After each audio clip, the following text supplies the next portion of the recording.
Death is the most misunderstood phenomenon. People have thought of death as the end of life. That is the first basic misunderstanding. Death is not the end, but the beginning of a new life. Yes, it is an end of something that is already dead. It is also a crescendo of what we call life, although very few know what life is. They live, but they live in such ignorance that they never encounter their own life. And it is impossible for these people to know their own death because death is the ultimate experience of this life and the beginning experience of another. Death is the door between two lives, one is left behind, one is waiting ahead. There is nothing ugly about death, but man, out of his fear, has made even the word death ugly and unutterable. People don't like to talk about it. They won't even listen to the word death. The fear has reasons. The fear arises because it is always somebody else who dies. You always see death from the outside, and death is an experience of the innermost being. It is just like watching love from the outside. You may watch for years, but you will not come to know anything of what love is. You may come to know the manifestations of love, but not love itself. We know the same about death. Just the manifestations on the surface. The breathing has stopped, the heart has stopped, the man as he used to talk and walk is no more there. Just a corpse is lying there instead of a living body. These are only outer symptoms. Death is the transfer of the soul from one body to another body, or in cases when a man is fully awakened, from one body to the body of the whole universe. It is a great journey, but you cannot know it from the outside. From outside, only symptoms are available, and those symptoms have made people afraid. Those who have known death from inside lose all fear of death. Everybody is afraid of death for the simple reason that we have not tasted of life yet. The man who knows what life is never afraid of death, he welcomes death. Whenever death comes, he hugs death, he embraces death, he welcomes death, he receives death as a guest. To the man who has not known what life is, death is an enemy, and to the man who knows what life is, death is the ultimate crescendo of life. But everybody is afraid of death, that too is contagious. Your parents are afraid of death, your neighbors are afraid of death. Small children start getting infected by this constant fear all around. Everybody is afraid of death. People don't even want to talk about death. There have been only two taboos in the world, sex and death. It is very strange why sex and death have been the two taboos not to be talked about, to be avoided. They are deeply connected. Sex represents life because all life arises out of sex, and death represents the end. And both have been taboo. Don't talk about sex and don't talk about death. If death disappears, there will be no mystery in life. The religious man, the mystic, tries to explore the mystery of death. In exploring the mystery of death, he inevitably comes to know what life is, what love is. Those are not his goals. His goal is to penetrate death, because there seems to be nothing more mysterious than death. Love has some mystery because of death, and life also has some mystery because of death. If death disappears, there will be no mystery in life. That's why a dead thing has no mystery in it. A corpse has no mystery in it, because it cannot die anymore. You think it has no mystery because life has disappeared? No, it has no mystery because now it cannot die anymore. Death has disappeared, and with death, automatically life disappears. Life is only one of the ways of death's expression. There is nobody to die inside you. People are not afraid of death. They are afraid of losing their separation. They are afraid of losing their ego. Once you start feeling separate from existence, the fear of death arises because then death seems to be dangerous. You will no longer be separate. What will happen to your ego, your personality? And you have cultivated the personality with such care, with such great effort. You have polished it your whole life, and death will come and destroy it. If you understand, if you see, if you can feel and experience that you are not separate from existence, that you are one with it, all fear of death disappears because there is nobody to die inside you. In the first place, there is nobody at all. Existence lives through you. Your death will prove how you have lived. The man who has lived his life totally, intensely, passionately, without any fear that has been created in you by the priests for centuries and centuries. If a person lives his life without any fear, authentically, spontaneously, death will not create any fear in him, not at all.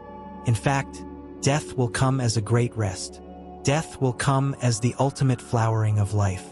He will be able to enjoy death too. He will be able to celebrate death too. And remember, that is the criterion. If a person can enjoy and celebrate his death, that shows he has lived rightly. There is no other criterion. Your death will prove how you have lived. Death is the culmination of life. The greatest mystery in life is not life itself, but death. Death is the culmination of life, the ultimate blossoming of life. In death, the whole life is summed up. In death you arrive. Life is a pilgrimage towards death. From the very beginning, death is coming. From the moment of birth, death has started coming towards you. You have started moving towards death. And the greatest calamity that has happened to the human mind is that he is against death. Being against death means you will miss the greatest mystery. And being against death also means that you will miss life itself, because they are deeply involved into each other. They are not two. Life is growing, death is the flowering of it. The journey and the goal are not separate. The journey ends in the goal. Death is a great revealer. Everything returns to its original source, has to return to its original source. If you understand life, then you understand death also. Life is a forgetfulness of the original source, and death is again a remembrance. Life is going away from the original source. Death is coming back home. Death is not ugly, death is beautiful. But death is beautiful only for those who have lived their life unhindered, uninhibited, unsuppressed. Death is beautiful only for those who have lived their life beautifully, who have not been afraid to live, who have been courageous to live, who loved, who danced, who celebrated. Death becomes the ultimate celebration if your life is a celebration. Let me tell you in this way, whatsoever your life is, death reveals only that. If you have been miserable in life, death reveals misery. Death is a great revealer. If you have been happy in your life, death reveals happiness. If you have lived only a life of physical comfort and physical pleasure, then of course death is going to be very uncomfortable and unpleasant because the body has to be left. The body is just a temporary abode, a sarai in which we stay for the night and have to leave in the morning. It is not your permanent abode. It is not your home. Can happen any moment. A man who thinks that death is against life can never be nonviolent. It is impossible. A man who thinks that death is the enemy can never be at ease at home. That is impossible. How can you be at ease when the enemy is waiting for you any moment? It will jump on you and destroy you. How can you be non-tense when death is waiting just around the corner and the shadow of death is always falling on you? Can happen any moment. How can you rest when death is there? How can you relax? The enemy won't allow you to relax. Hence the tension, the anxiety, the anguish of humanity. The more you fight with death, the more anxiety-ridden you will become. You are bound to become. That's a natural consequence of it. Your inner existential state is death. As it is, your inner existential state is death. You may try to hide it and you may try to ignore it, but your inner existential state is death. Every moment you are shaken by death. Every moment death is resonating within you. Your body is traveling fast toward its death. Each moment brings death a little nearer, and from all around death is watching you. You see an old man and you are reminded of death. You see a demolished house and the memory of death stirs in you. A withered flower is sufficient to bring the fragrance of death. A fountain has run dry, again it is death looking at you. Look anywhere. Death prevails and you are shaken by it. Why are we afraid of death? Why do we cling to life and why are we afraid of death? You may not have thought about it. The reason why we cling so much to life and why we are afraid of death is just inconceivable. We cling to life so much because we do not know how to live. We cling to life so much because really we are not alive. And time is passing and death is coming nearer and nearer. And we are afraid that death is coming near and we have not lived yet. This is the fear. Death will come and we have not lived yet. We are just preparing to live. Nothing is ready. Life has not happened. We have not known the ecstasy which life is. We have not known the bliss life is. We have not known anything. We have just been breathing in and out. We have been just existing. Life has been just a hope and death is coming near. And if life has not yet happened and death happens before it, of course, obviously, we will be afraid because we would not like to die. Only those persons who have lived, really lived, are ready, welcoming, receptive, thankful to death. Then death is not the enemy. Then death becomes the fulfillment. Life is rounded on both the sides by death. Birth leads to death. death precedes birth. So if you want to see life as it really is, it is rounded on both the sides by death. Death is the beginning and death is again the end, and life is just the illusion in between. You feel alive between two deaths, the passage joining one death to another you call life.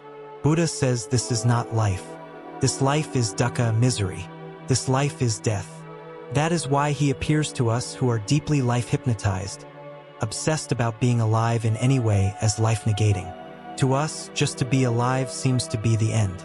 We are so much afraid of death that Buddha appears in love with death, and that looks abnormal. He seems to be suicidal. This is what many have criticized Buddha for. Become aware of death. To me, man means awareness of death. I am not saying become afraid of death. That is not awareness. Just be aware of the fact that death is coming nearer and nearer, and you have to be prepared for it. So the first thing, become aware of death. Think about it, look at it, contemplate it. Do not be afraid, do not escape the fact. It is there and you cannot escape it. It has come into existence with you. Your death is born with you. Now you cannot escape it. You have hidden it in yourself. Become aware of it. The moment you become aware that you are going to die, that death is certain, your total mind will start looking in a different dimension. Then food is a basic need for the body, but not for the being, because even if you get food, death will occur. Food cannot protect you from death. Food can only postpone. Food can help you to postpone. If you get a good shelter, a good house, it will not protect you from death. It will only help you to die conveniently, comfortably. And death, whether it happens comfortably or uncomfortably, is the same. In life you may be poor or rich, but death is the great equalizer. The greatest communism is in death. Howsoever you live, it makes no difference. Death happens equally. In life, equality is impossible. In death, inequality is impossible. Become aware of it, contemplate it. One has to pass through the door of death. Death is more important than life. Life is just the trivial, just the superficial. Death is deeper. Through death you grow to the real life, and through life you only reach death and nothing else. Whatever we say and mean by life is just a journey toward death. If you can understand that your whole life is just a journey and nothing else, then you are less interested in life and more interested in death. And once someone becomes more interested in death, he can go deep into the very depths of life. Otherwise, he is just going to remain on the surface. But we are not interested in death at all. Rather, we escape the facts, we are continuously escaping the facts. Death is there, and every moment we are dying. Death is not something far away. It is here and now. We are dying. But while we are dying, we go on being concerned about life. This concern with life, this over-concern with life, is just an escape, just a fear. Death is there, deep inside, growing. Change the emphasis, turn your attention around. If you become concerned with death, your life comes to be revealed to you for the first time, because the moment you become at ease with death, you have gained a life that cannot die. The moment you have known death, you have known that life which is eternal. Death is the door from the superficial life, the so-called life, the trivial. There is a door. If you pass through the door, you reach another life, deeper, eternal, without death, deathless. So from so-called life, which is really nothing but dying, one has to pass through the door of death. Only then does one achieve a life that is really existential and active, without death in it. There is no bigger lie than death. The first thing I would like to tell you about death is that there is no bigger lie than death. And yet, death appears to be true. It not only appears to be true, but also seems like the cardinal truth of life. It appears as if the whole of life is surrounded by death. Whether we forget about it or become oblivious to it, everywhere death remains close to us. Death is even closer to us than our own shadow. Our lives have been structured on the foundations of our fear of death. The fear of death has created society, the nation, family, and friends. The fear of death has caused us to run after money and has made us ambitious of higher positions. And most surprising of all is that our gods and our temples have also been raised out of the fear of death. Afraid of death, there are people who pray on their knees. Afraid of death, there are people who pray to God with folded hands raised toward the sky. And nothing is more false than death. That is why whatever systems of life we have created, through believing death to be true, have all become false. But how to know the falsity of death? How can we know there is no death? Until we know that our fear of death will not go either.